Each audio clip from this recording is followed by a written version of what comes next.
그래서 오늘은 왜 이렇게 밀렸는지, 이번 주에는 어떤 이슈가 있는지, 관련주는 뭐가 있는지, 하루하루 시장이 어떻게 흘러갔는지 이런 부분은 저는 꼭 알고 있어야 된다고 생각하거든요.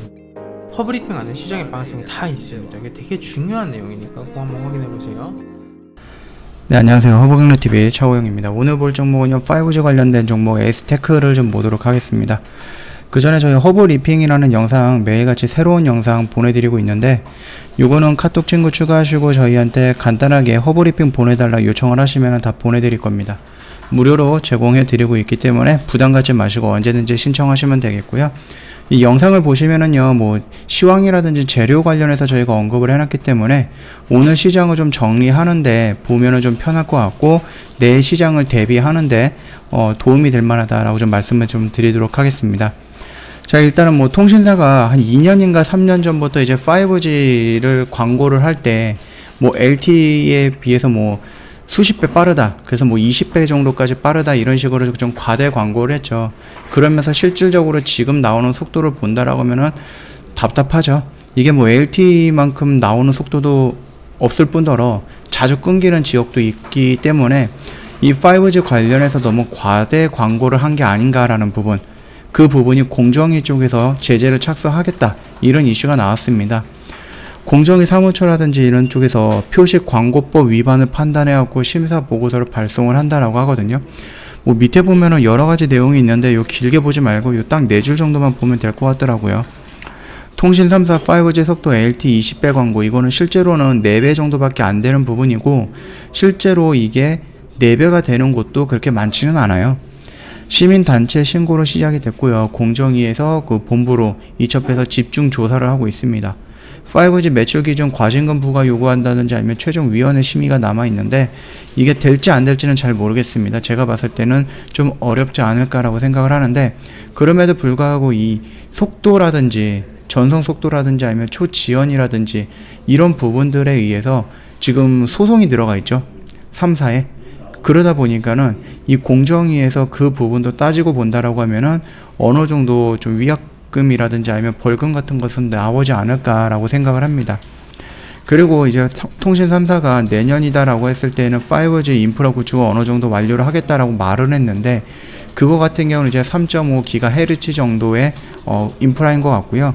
정부가 요구하고 있는 진짜 20배 정도의 속도가 나오는 28GHz, 이런 걸로는 구축이 어렵다라고 좀 난색을 표하고 있다, 이런 얘기도 제가 한번 말씀을 드렸습니다. 자, 그럼에도 불구하고 지금 LTE보다 4배밖에 안 되는 속도의 전국망이 깔린다?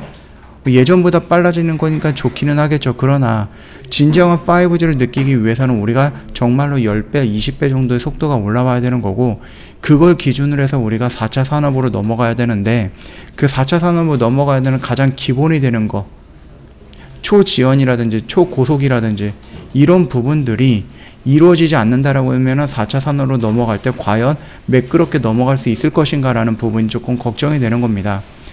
이재명 대선 후보의 디지털 대전환, 그 다음에 지금 문재인 정부의 뭐 디지털 뉴딜 정책이라든지 이런 것들을 본다라고 하면은요, 기본적으로 밑에 깔려 있어야 되는 것은 5G다라는 겁니다. 그 5G 밑에 5G라는 토양이 깔려 있어야 되고요. 그 위에 이제 메타버스가 나올 거고, 블록체인이 나올 거고, NFT가 나올 거고, 뭐 자율주행이 나올 거고, 굉장히 뭔가 나오겠죠. 뭐 클라우드가 나올 거고, 사물 인터넷이 나올 거고, 이런 모든 것들이 기본적으로 5G가 밑에 단단히 받쳐주고 있어야지 이런 것들이 나올 수 있다라는 거거든요. 자율주행을 하는데 데이터 전송 속도가 중간에 끊기면 어떡합니까? 자율주행을 하는데 데이터 전송 속도가 너무 느려가지고 한참 있다가 오면 어떡해요? 이런 부분에 대해서 문제들을 해결하기 위해서 가장 기본이 되는 거, 그게 바로 이 5G다라고 좀 보시면 될 것 같고요. 지금 디지털 대전환, 일상 노크할 5G 융합 서비스 부분도 있다라고 하는데, 글쎄요, 요거는 조금 지켜봐야 될 것 같습니다. 우리가 한 2년 전에도요, 5G 뭐 인프라 구축이라든지 또 작년에도 5G 인프라 구축을 한다라면서 굉장히 긍정적인 멘트들이 나오면서 주가가 한 번씩 반응을 했는데, 뭐 코로나 영향일 수도 있겠지만, 그래서 뭐 거리두기라든지 이런 것 때문에 밖에 나가서 기지국을 구축하는 데 있어서 작업하는 데 조금 어려움이 있었다라고 하면은 이해는 할 수 있어요. 그거는 충분히 이해할 수 있고, 다만 그 부분들이 지금 1년, 2년 동안 딜레이가 되고 있다. 그리고 위드 코로나가 진행이 됐고 이번에는 진짜로 할 거다. 미국에서도 굉장히 큰 예산이 책정이 됐고 그래서 미국에서 불어오는 훈풍들도 있고 이런 모습들을 다 본다라고 했을 때에는 좀 필요하지 않을까 그렇게 좀 생각을 하고 있습니다. 일단 코엑스 전시 시장에서 방영 로봇이라든지 무인 운반차 운영 시연이라든지 그래서 이제 통신 3사 이런 쪽에서 MEC 공동 선도 산업 성과 발표한다든지 이런 식으로 얘기를 하고 있는데 이게 좀 아쉬운 부분에 대해서 여기 회사들이 조금 아쉽다라는 거겠죠. 일단 통신 업계이기 때문에 통신 회사이기 때문에 기본적으로 통신은 깔아놓고 나서 뭔가를 해야 되는데 돈은 여기서 계속 벌고 있고 그 돈을 여기다가 또 투자하는 게 아니라 일부 쪽에 디지털 미디어라든지 미디어 컨텐츠라든지 이런 쪽에다가 투자를 하면서 얼마 전에 3사가 탈통신 이런 식으로 굉장히 광고는 아니고 굉장히 좀 중요하게 얘기를 했죠. 예, 통신사가 탈통신을 한다라고 하면 통신에 투자를 안 한다는 얘기인데 이거는 조금 그렇습니다. 여기서 돈을 과하게 받아먹고 있으면서도 여기에다 투자를 안 하겠다? 그거는 욕먹을 짓인 거고요. 자, 그러면서 우리가 아까 전에 잠깐 얘기를 했었는데요. 이번에도 만약에 정말로 5G 인프라 구축을 한다라고 했을 때 그것도 이제 위드 코로나라든지 이런 걸로 진행이 되면서 분위기도 좋았죠. 그런데 지금 오미크론이라는 새로운 변종 바이러스가 나오고 그 전파력이 델타보다 더 크다 보니까 더 세다 보니까 이게 방역이라든지 이런 부분이 다시 한번 격상이 된 것 같습니다. 그래서 모임에 대한 인원수도 줄어들었고요. 근데 백신 패스까지 나오는 얘기가 있죠.